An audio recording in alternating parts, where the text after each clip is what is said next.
और भाइयों, अभी चुनाव चला था, ये तीसरी टर्म की सरकार है। इस चुनाव के अंदर किस प्रकार की बातें वो विपक्षी द्वारा की गई कि मेरे हिस्से में इतनी नौकरी आती है, मैं हिस्से के अनुसार दूंगा। कोई बोलता था कि भाई जितनी मेरे हिस्से में आएंगी उतनी दूंगा। कोई बोलता था कि मुझे 50 वोट दे दीजिए, मैं ठूले के अनुसार नौकरी दूंगा। भाइयों, किस प्रकार से नौकरियों की बोली लगती थी, परंतु हमने एक दृढ़ संकल्प लेकर के कि किसी माँ बाप को, किसी युवा को किसी के पास जाने की जरूरत नहीं है।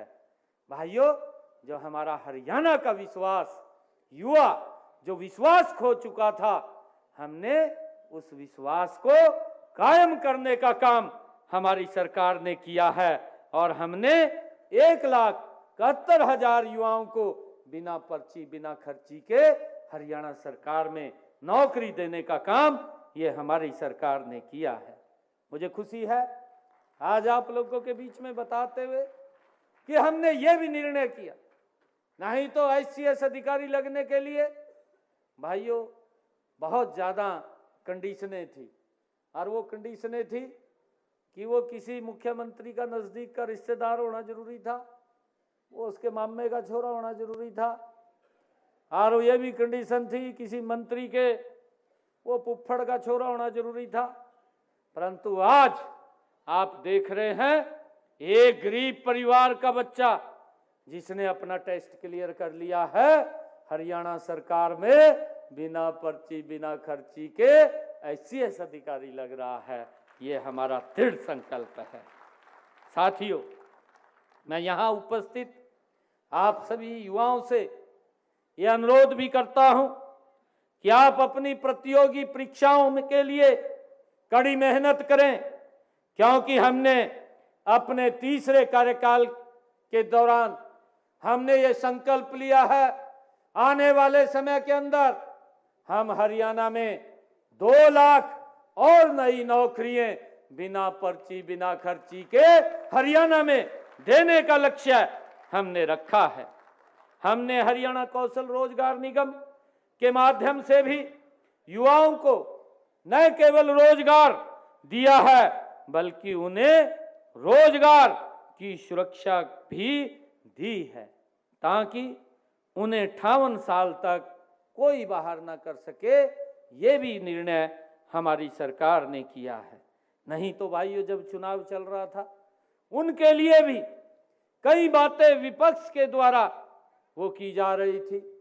अरे वो सेवाएं दे रहे थे, हरियाणा सरकार में वो लगे हुए थे, HKRN पार्ट 1 पार्ट 2 के माध्यम से लगे हुए थे, परंतु इस प्रकार की भाषा बोली जा रही थी कि हम आएंगे, HKRN को समाप्त कर देंगे, उन युवाओं के भविष्य के में अंधकार में ले जाएंगे, उनको बाहर का रास्ता दिखा देंगे। हमने कहा ऐसे 1,20,000 युवाओं को कोई छू भी नहीं पाएगा। हमने उनकी नौकरी को सुरक्षित करने का काम ये हमारी सरकार ने किया है। भाइयों, हमने ये भी नल जल मित्र कार्यक्रम के तहत हीरो मोटो कॉपर्स लिमिटेड से 6,000 युवाओं को प्रशिक्षण भी दिलवाया है।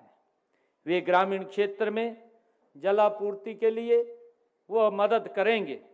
हमारी सरकार ने ड्रोन दीदी योजना, कॉन्ट्रैक्टर सक्षम युवा योजना और IT सक्षम युवा योजना जैसी की शुरुआत की है।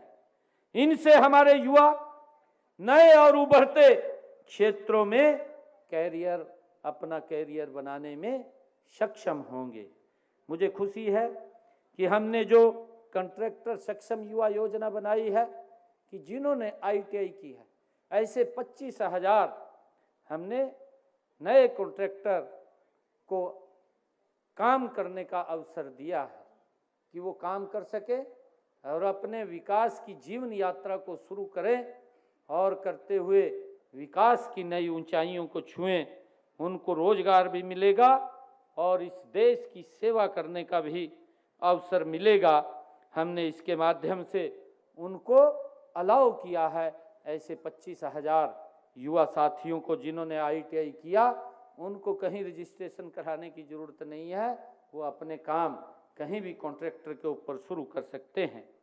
हमने मित्रों विदेश में रोजगार की तलाश करने वाले युवाओं के लिए भी उनकी तकलीफों को देखते हुए और उन्हें किस प्रकार से हमारा युवा, आज मैं आप लोगों के माध्यम से हरियाणा प्रदेश के युवाओं से ये अपील भी करना चाहूँगा, उनके माँ बाप से भी करना चाहूँगा कि डंकी जैसे सिस्टम से हमें बचना भी चाहिए और युवाओं को भी बचाना चाहिए, ताकि वो इस खतरनाक रास्ते के ऊपर चल करके वो बाहर ना जाएं, क्योंकि हमारा जीवन वो जोखिम में खड़ा हो जाता है। हमने इसके लिए युवाओं को विदेशों में भेजने के लिए, शिक्षा व रोजगार दिलवाने के लिए विदेश सहयोग विभाग हमने बनाया है और अब तक युवाओं के कॉलेजों में ही निःशुल्क पासपोर्ट बनवाए जा रहे हैं। मुझे खुशी है कि हमने अब तक हरियाणा प्रदेश के अंदर 35,000 से अधिक युवाओं के पासपोर्ट बनवाए हैं।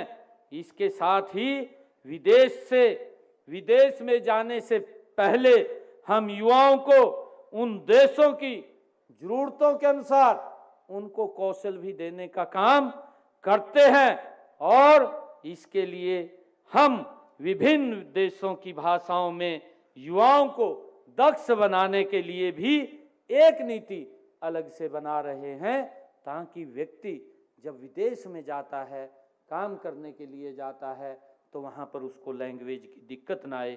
उसके लिए भी हमारी सरकार इसमें काम कर रही है। साथियों, आप जानते हैं कि आज दुनिया ग्लोबल विलेज बन चुकी है। हमारे हरियाणवी भाई आज विश्व के कोने कोने में बसे हुए हैं और उनमें से अधिकतर लोगों ने परिवार यहीं पर हैं। ऐसे हरियाणवियों के लिए हमने ग्लोबल हरियाणवी केंद्र नामक एक पोर्टल बनाया है। इस पर वे अपनी समस्याओं को डालकर मदद पा सकते हैं, चाहे वह जमीन जायदाद से जुड़ी हुई हो या समस्या या परिवार की कोई समस्या हो, किसी झगड़े अथवा प्रदेश में निवेश करने के उनकी कोई इच्छा हो, उसके ऊपर वो डाल करके वो उसकी जानकारी ले सकते हैं और हरियाणा सरकार उसका पूरा सहयोग करेगी। युवा साथियों, प्राइवेट क्षेत्र में भी युवाओं को रोजगार के बेहतर अवसर मिले, इसके लिए हमने डुअल सिस्टम ऑफ ट्रेनिंग के तहत लगभग 258 उद्योगों के साथ साझेदारी कर युवाओं को व्यवहारिक प्रशिक्षण देने का काम भी हमने शुरू किया है। हमारा लक्ष्य है कि वर्ष 2030 तक राज्य का हर युवा हुनरमंद हो और वित्तीय रूप से समृद्ध हो और इसी लक्ष्य की प्राप्ति के लिए स्कूलों में NSQF, कॉलेजों में पहल योजना, विश्वविद्यालय में इंक्यूबेशन सेंटर्स और तकनीकी संस्थानों में उद्योगों की जरूरत के अनुसार प्रशिक्षण के लिए उद्योगों के साथ MOU करने जैसे कारगर कदम भी हमने उठाए हैं। मैं एक बात राजनीति के बारे में भी करूंगा। भाइयों, आज युवा साथियों के बीच में है, आप में जो भी कोई राजनीति में अगर भागीदारी करना चाहते हैं तो अवश्य करें, हमें करनी चाहिए।